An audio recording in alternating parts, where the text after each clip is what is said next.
Channel study with ಪರಶುರಾಮ್ಗೆ ಸ್ವಾಗತವನ್ನು ಕೋರ್ತೀನಿ. ಇವತ್ತು 8ನೇ ತರಗತಿಯ ಒಂದು ಮಾದರಿ ಪ್ರಶ್ನೆ ಪತ್ರಿಕೆಯನ್ನು ಸಮಾಜ ವಿಜ್ಞಾನದಲ್ಲಿ ಬಿಟ್ಟಿದ್ದಾರೆ. ಅದರ ಕೀ ಆನ್ಸರ್ಸ್ಗಳನ್ನು ನೋಡೋಣ. ವಿಡಿಯೋವನ್ನು ಲೈಕ್, ಶೇರ್ ಹಾಗೂ ಸಬ್ಸ್ಕ್ರೈಬ್ ಮಾಡಲು ಮರೆಯದಿರಿ. ಫಸ್ಟ್ ಟೈಮ್ ವಾಚ್ ಮಾಡ್ತಿದ್ರೆ ಸಬ್ಸ್ಕ್ರೈಬ್ ಜೊತೆಗೆ ಬೆಲ್ ಐಕಾನನ್ನು ಅವಶ್ಯವಾಗಿ ಒತ್ತಿ. ಶುರು ಮಾಡೋಣ. ಸೋಷಿಯಲ್ ಸೈನ್ಸ್ನ ಕೀ ಆನ್ಸರನ್ನು. ಪ್ರಶ್ನೆ 1 ಇತ್ತು, ಇಂಡಿಕಾ ಕೃತಿಯನ್ನು ರಚಿಸಿದವರು ಅಂತ ಇದೆ. ಸೊ ಅದರಲ್ಲಿ ಸರಿಯಾಗಿರ್ತಕ್ಕಂಥ ಉತ್ತರ ಇತ್ತು ಮೆಗಸ್ತಾನೀಸ್ ಅಂತಕ್ಕಂಥದ್ದು ರೈಟ್ ಆನ್ಸರ್. ಪ್ರಶ್ನೆ 2, ಅಶೋಕನು ಧರ್ಮ ಮಹಾಮಾತ್ರರನ್ನು ನೇಮಿಸಲು ಕಾರಣ ಅಂತ ಕೇಳಿದ್ದಾರೆ. ಸಿ ಇದೆ ಬುದ್ಧನ ವಿಚಾರಗಳ ಪ್ರಸಾರಕ್ಕಾಗಿ ಅಂತಕ್ಕಂಥದ್ದು ಸರಿಯಾದ ಉತ್ತರ. ಮುಂದಿನ ಪ್ರಶ್ನೆ, ಕುಶಾನರ ಕಾಲದಲ್ಲಿ ವಿಕಸಿತಗೊಂಡ ಶಿಲ್ಪಕಲೆ ಅಂತ ಕೇಳಿದ್ದಾರೆ. ಆಯ್ಕೆ ಎ ಗಾಂಧಾರ ಇದೆ. ಸೊ ಗಾಂಧಾರ ಅಂತಕ್ಕಂಥದ್ದು ಸರಿಯಾದ ಉತ್ತರ. ಪ್ರಶ್ನೆ 4, ಕಾಳಿದಾಸ ಋತಸಂಹಾರ ಆದರೆ ವರಾಹ ಮಿಹಿರ ಬರೆದಿದ್ದು ಯಾವುದು ಅಂತ ಕೇಳಿದ್ದಾರೆ. 4ರಲ್ಲಿ ಡಿ ಪಂಚಸಿದ್ಧಾಂತಿಕ ಅಂತಕ್ಕಂಥದ್ದು ಸರಿಯಾದ ಉತ್ತರ. 5ನೇ ಪ್ರಶ್ನೆ, ವರ್ಧನರ ಕಾಲದಲ್ಲಿ ಮಹಾಬಲಾಧಿಕೃತ ಈ ಕ್ಷೇತ್ರದ ಜವಾಬ್ದಾರಿ ಹೊಂದಿದ್ದ ಅಂತ ಇದೆ. ಆಯ್ಕೆ ಎ ಸೈನ್ಯ ಅಂತಕ್ಕಂಥದ್ದು ಸರಿಯಾದ ಉತ್ತರ. 6ನೇ ಪ್ರಶ್ನೆ, ಎಸ್ ಕಾರ್ಲೆಯಲ್ಲಿನ ಚೈತ್ಯಾಲಯ ನಿರ್ಮಿಸಿದ ರಾಜಸಂತತಿ ಕೇಳಿದ್ದಾರೆ. ಸಿ ಶಾತವಾಹನರು ಅಂತಕ್ಕಂಥದ್ದು ಸರಿಯಾದ ಉತ್ತರ ಬರ್ತದೆ. 7ನೇ ಪ್ರಶ್ನೆ, ಗಂಗರ ಕಾಲದಲ್ಲಿ ಘಟಿಕ ಸ್ಥಾನಗಳ ಸ್ಥಾಪನೆಯ ಮುಖ್ಯ ಉದ್ದೇಶ ಕೇಳಿದ್ದಾರೆ. ಸೊ ಆಯ್ಕೆ ಬಿ ಉನ್ನತ ಶಿಕ್ಷಣ ಅಂತಕ್ಕಂಥದ್ದು ಸರಿಯಾದ ಉತ್ತರ. 8, ಹೇಳಿಕೆ ಎ ಇದೆ ಗಂಗರು ಜೈನ ಮತಾವಲಂಬಿಗಳಾಗಿದ್ದರು. 6 ಇದೆ ಗಂಗರು ಶ್ರವಣ ಬೆಳಗೊಳದಲ್ಲಿ ಗೊಮ್ಮಟೇಶ್ವರ ಪ್ರತಿಮೆಯನ್ನು ಪ್ರತಿಷ್ಠಾಪಿಸಿದ್ದರು ಅಂತ ಇದೆ. ಸೊ ಇದ್ರ ಉತ್ತರ ನೋಡೋದಾದರೆ ಸಿ ಹೇಳಿಕೆ ಮತ್ತು ಪ್ರತಿಪಾದನೆ ಎರಡೂ ಸರಿ ಇದ್ದಾವೆ.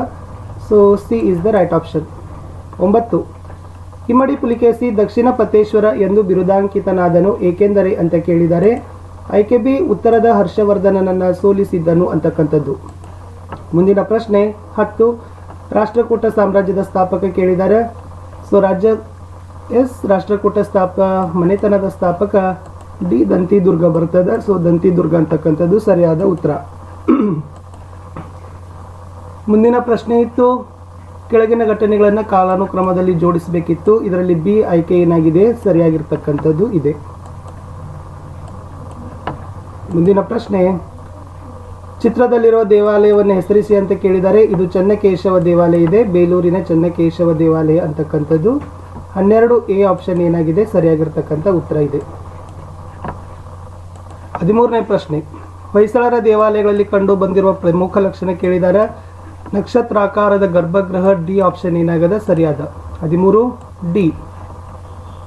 14, ಪಂಚಾಯಿತಿ ಅಭಿವೃದ್ಧಿ ಅಧಿಕಾರಿಯು ಇದರ ಕಾರ್ಯಪಾಲನೆಗಾಗಿ ನೇಮಕವಾಗಿದ್ದಾರೆ ಅಂತ ಇದೆ. ಆಪ್ಷನ್ ಎ ಗ್ರಾಮ ಪಂಚಾಯಿತಿ ಅಂತಕ್ಕಂಥದ್ದು ರೈಟ್ ಆಪ್ಷನ್.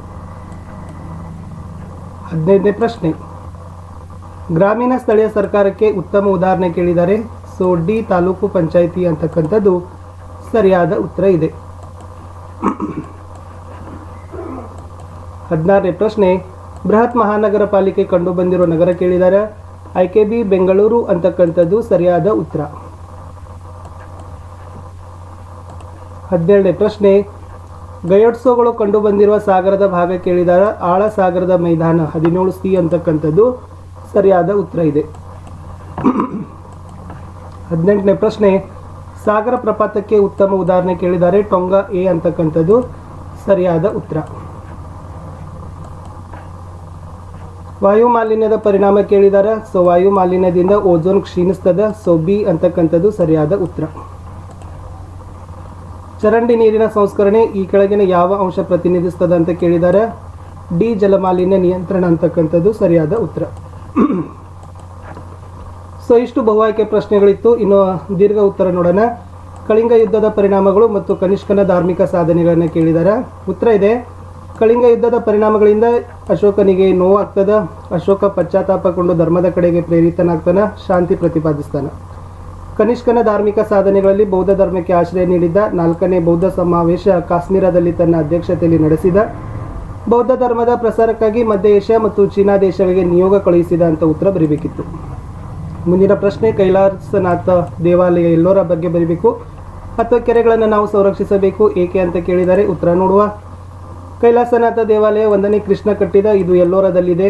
ಮುಖ್ಯವಾಗಿ 100 ಅಡಿ ಎತ್ತರ, 276 ಅಡಿ ಉದ್ದ, 154 ಅಡಿ ಅಗಲ ಇದೆ. ಬೃಹತ್ ಬಂಡೆ ಕೊರೆದು ಕಟ್ಟಿದ್ದಾರೆ. ಪ್ರಸಿದ್ಧ ದಶಾವತಾರ ಗುಹಾಲಯ ಇದೆ. ಕೆರೆಗಳನ್ನು ಸಂರಕ್ಷಿಸಬೇಕು, ಏಕೆಂದರೆ ನೀರಿನ ಪ್ರಮುಖ ಮೂಲ, ಜೀವಿಗಳಿಗೆ ಹಾಗೂ ವ್ಯವಸಾಯಕ್ಕೆ ಆಧಾರ, ಅಂತರ್ಜಲ ಮಟ್ಟ ಹೆಚ್ಚಳ, ಜಲಚರ ಜೀವಿಗಳ ಉಳಿವಿಗೆ ಸಹಾಯಕ ಅಂತಕ್ಕಂಥ ಅಂಶವನ್ನು ತಾವು ಬರೀಬೇಕಿತ್ತು. ಮುಂದಿನ ಪ್ರಶ್ನೆ S23. ಚೋಳರು ಉತ್ತಮವಾದ ಗ್ರಾಮಾಡಳಿತ ವ್ಯವಸ್ಥೆ ಹೊಂದಿದ್ದರು. ಈ ಹೇಳಿಕೆ ಸಮರ್ಥಿಸಿ. ನಾವು ಐತಿಹಾಸಿಕ ಸ್ಮಾರಕಗಳನ್ನು ಏಕೆ ಸಂರಕ್ಷಿಸಬೇಕು ಅಂತ ಕೇಳಿದ್ದಾರೆ. ಉತ್ತರ ನೋಡೋಣ. ಸ್ವಯಂ ಅಧಿಪತ್ಯದ ಬೆಳವಣಿಗೆಗೆ ಸಹಾಯಕ, ಗ್ರಾಮ ಸಭೆಗಳು ಪ್ರಥಮ ಸಭೆಗಳಾಗಿದ್ದವು, ಪ್ರತಿ ಕುರ್ರಂಗೆ ಮಹಾಸಭೆ ಇತ್ತು, ಸದಸ್ಯರನ್ನ ಚುನಾವಣೆ ಮೂಲಕ ಆರಿಸ್ತಿದ್ರು, ಸಂಸ್ಕೃತ ವಿದ್ವಾಂಸರು ಮತ್ತು ಶ್ರೀಮಂತರು ಮಾತ್ರ ಚುನಾವಣೆಗೆ ಅರ್ಹರಿದ್ದರು. ಐತಿಹಾಸಿಕ ಸ್ಮಾರಕಗಳಲ್ಲಿ ಬರೀಬೇಕು. ಇತಿಹಾಸದ ಮೂಲಾಧಾರ, ಹಿಂದಿನ ಕಾಲದ ರಾಜವಂಶದ ಇತಿಹಾಸ ಅರಿಯಲು ಅವಶ್ಯಕ, ಮುಂದಿನ ಪೀಳಿಗೆಗೆ ಇತಿಹಾಸ ತಿಳಿಸಲು ಸಂರಕ್ಷಣೆ ಅನಿವಾರ್ಯ. 24ನೇ ಪ್ರಶ್ನೆ, ನಗರ ಪಾಲಿಕೆಯಿಂದ ದೊರೆಯುವ ಸೌಲಭ್ಯಗಳು ಅಥವಾ ಗ್ರಾಮ ಪಂಚಾಯಿತಿಯಿಂದ ದೊರೆಯುವ ಸೌಲಭ್ಯಗಳು. ಉತ್ತರ ನೋಡೋಣ. ನಗರಸಭೆಗಳಿಂದ ಒಳಚರಂಡಿ, ಘನತ್ಯಾಜ್ಯ ವಸ್ತುಗಳ ವಿಲೇವಾರಿ, ಮೂಲಸೌಕರ್ಯ ಒದಗಿಸುವ, ವಾಚನಾಲಯ ಗ್ರಂಥಾಲಯ ಸ್ಥಾಪನೆ, ಹಿಂದುಳಿದ ವರ್ಗದವರ ಸುಧಾರಣೆ. ಗ್ರಾಮ ಪಂಚಾಯಿತಿಯಲ್ಲಿ ಒಳಚರಂಡಿ ನಿರ್ಮಾಣ ಆಗ್ತದೆ, ರಸ್ತೆ ನೀರು ಪೂರೈಕೆ ಆಗ್ತದೆ, ಮನೆ ಶೌಚಾಲಯ ನಿರ್ಮಾಣ ಆಗ್ತದೆ, ಆರೋಗ್ಯ ಶಿಕ್ಷಣ ರಂಗಕ್ಕೆ ಪ್ರೋತ್ಸಾಹವನ್ನು ಏನು ಮಾಡ್ತಾರೆ, ಗ್ರಾಮ ಪಂಚಾಯಿತಿಯವರು ಕೊಡ್ತಾರೆ. ಮುಂದೆ 25ನೇ ಪ್ರಶ್ನೆ, ಪರಿಸರ ಮಾಲಿನ್ಯದ ವಿಧಗಳು ಕೇಳಿದ್ದಾರೆ. ನೋಡೋಣ. ಫಸ್ಟ್, ಪರಿಸರ ಮಾಲಿನ್ಯದ ವಿಧಗಳಲ್ಲಿ ವಾಯು ಮಾಲಿನ್ಯ, ಜಲ ಮಾಲಿನ್ಯ, ಮಣ್ಣಿನ ಮಾಲಿನ್ಯ, ಶಬ್ದ ಮಾಲಿನ್ಯ ಅಂತ ಬರ್ತದೆ. ಇನ್ನು ಒಂದು ಚಿತ್ರ ಕೊಟ್ಟಿದ್ದಾರೆ. ಈ ಜಲಪಾತವನ್ನು ಹೆಸರಿಸಬೇಕು. ಯಾವ ನದಿ ಇದನ್ನು ಸೃಷ್ಟಿಸಿದೆ ಅಂತ ಕೇಳಿದ್ದಾರೆ. ಸೊ ಉತ್ತರ, ಅದು ಜೋಗ ಜಲಪಾತ. ಶರಾವತಿ ನದಿ ಏನಾಗದ ಜಲಪಾತವನ್ನು ಸೃಷ್ಟಿ ಮಾಡದ. ಮುಂದಿನ ಪ್ರಶ್ನೆ, ಗುಪ್ತರ ಕಾಲದ ಸಾಹಿತ್ಯದ ಕೊಡುಗೆಗಳು ಅಥವಾ ವರ್ಧನರ ಆಡಳಿತ ವ್ಯವಸ್ಥೆ ಬರೀಬೇಕಿತ್ತು. ಉತ್ತರ ನೋಡೋಣ. ಗುಪ್ತರ ಕಾಲದ ಸಾಹಿತ್ಯದ ಕೊಡುಗೆಗಳಲ್ಲಿ ಧನ್ವಂತರ ಭಾರತೀಯ ವೈದ್ಯಶಾಸ್ತ್ರದ ಪಿತಾಮಹಿದ, ಚರಕ ಸಂಹಿತೆ ಬರೆದ, ವರಾಹ ಮಿಹಿರ ಪಂಚಸಿದ್ಧಾಂತಿಕ ಬರೆದ. ವರ್ಧನರ ಆಡಳಿತ ವ್ಯವಸ್ಥೆಯಲ್ಲಿ ರಾಜ್ಯಗಳನ್ನು ಪ್ರಾಂತ್ಯದಲ್ಲಿ ವಿಂಗಡಣೆ ಮಾಡಿದ್ರು. ಮಹಾಸಂಧಿ ವಿಗ್ರಹ, ಮಹಾಬಲಾಧಿಕೃತ, ಭೋಗಪತಿ ಅಂತಕ್ಕಂಥ ಅಧಿಕಾರಿಗಳಿದ್ರು. ರಾಜನ ಆಳ್ವಿಕೆಯಲ್ಲಿ ಮಂತ್ರಿಮಂಡಲ ಇತ್ತು ಅಂತ ಬರೀಬೇಕಿತ್ತು. 27ನೇ ಪ್ರಶ್ನೆ, ಬಾದಾಮಿ ಚಾಲುಕ್ಯರ ಕಾಲದ ದೇವಾಲಯಗಳು ಯಾವುವು, ಶಬ್ದ ಮಾಲಿನ್ಯದ ಮೂಲಗಳು ಯಾವುವು. ಉತ್ತರ, ಬಾದಾಮಿ ಚಾಲುಕ್ಯರ ದೇವಾಲಯಗಳಲ್ಲಿ ಐಹೊಳೆ ಮತ್ತು ಪಟ್ಟದಕಲ್ಲಿನ ದೇವಾಲಯಗಳು, ಲೋಕೇಶ್ವರ ಮತ್ತು ತ್ರೈಲೋಕೇಶ್ವರ ದೇವಾಲಯಗಳು, ಬಾದಾಮಿ ಗುಹೆಗಳಲ್ಲಿನ ದೇವಾಲಯಗಳು ಪ್ರಸಿದ್ಧ ಅದಾವ. ಇನ್ನು ಶಬ್ದ ಮಾಲಿನ್ಯದ ಮೂಲಗಳಲ್ಲಿ ನೈಸರ್ಗಿಕ ಮೂಲಗಳಲ್ಲಿ ಗುಡುಗು, ಸಿಡಿಲು, ಮಿಂಚು ಮತ್ತು ಅತ್ಯಧಿಕ ಮಳೆ. ಮಾನವ ನಿರ್ಮಿತ ಮೂಲಗಳಲ್ಲಿ ಕೈಗಾರಿಕೆ ಶಬ್ದ, ವಾಹನಗಳ ಶಬ್ದ, ವಿಮಾನ ಶಬ್ದ, ಗಣಿಗಾರಿಕೆ ಅಂತಕ್ಕಂಥದ್ದು ಬರ್ತದೆ. ಲಾಸ್ಟ್ ಕ್ವಶನ್ ಇತ್ತು, ದಕ್ಷಿಣ ಭಾರತದ ಭೂಪಟ ಬರೆದು ಈ ಕೆಳಗಿನ ಸ್ಥಳಗಳನ್ನು ಗುರುತಿಸಬೇಕು, ಅಥವಾ ಭಾರತದ ಭೂಪಟ ಬರೆದು ಈ ಕೆಳಗಿನ ಸ್ಥಳಗಳನ್ನು ಗುರುತಿಸಬೇಕು. ಇಲ್ಲಿ ದಕ್ಷಿಣ ಭಾರತದ ಭೂಪಟ ಇದೆ. ಸೊ ದಕ್ಷಿಣ ಭಾರತದ ಭೂಪಟದಲ್ಲಿರ್ತಕ್ಕಂಥ ಇಲ್ಲಿ ಸ್ಥಳಗಳನ್ನು ನಾವೇನು ಮಾಡಿದ್ದೀವಿ, ಸೂಚಿಸಿದ್ದೀವಿ. ಅವರು ಬನವಾಸಿ, ಶ್ರವಣಬೆಳಗೊಳ, ತಲಕಾಡು ಕೇಳಿದ್ದಾರೆ. ಬನವಾಸಿ, ಶ್ರವಣಬೆಳಗೊಳ, ತಲಕಾಡು ಇಲ್ಲಿದ್ದಾವ. ಸೊ ಇವುಗಳನ್ನು ಈ ಥರನಾಗಿರ್ತಕ್ಕಂಥ ದಕ್ಷಿಣ ಭಾರತದ ನಕ್ಷೆ ತೆಗೆದು ಗುರುತಿಸಿದರೆ ಸೊ ಕಂಪ್ಲೀಟ್ ಆಯಿತು. ಸೊ ಇಲ್ಲಿಗೆ ವಿದ್ಯಾರ್ಥಿಗಳೇ 8ನೇ ತರಗತಿಯ ಸಮಾಜ ವಿಜ್ಞಾನದಲ್ಲಿ ನಾವೇನು ಮಾಡಿದ್ವಿ, ಮಾದರಿ ಪ್ರಶ್ನೆ ಪತ್ರಿಕೆ ಕೀ ಉತ್ತರಗಳನ್ನು ನೋಡಿದ್ದೀವಿ. ಹಿಂದಿಯಲ್ಲಿ ಹಾಕಿದ್ದೀವಿ. ಯಾರು ನೋಡಿಲ್ಲಲ್ಲ, ಇದೇ ವಿಡಿಯೋದ ಡಿಸ್ಕ್ರಿಪ್ಷನ್ ಬಾಕ್ಸ್ನಲ್ಲಿ ಹಾಕಿದ್ದೀನಿ, ಅದನ್ನು ಕೂಡ ನೋಡಿ ಅಂತ ಹೇಳ್ತಾ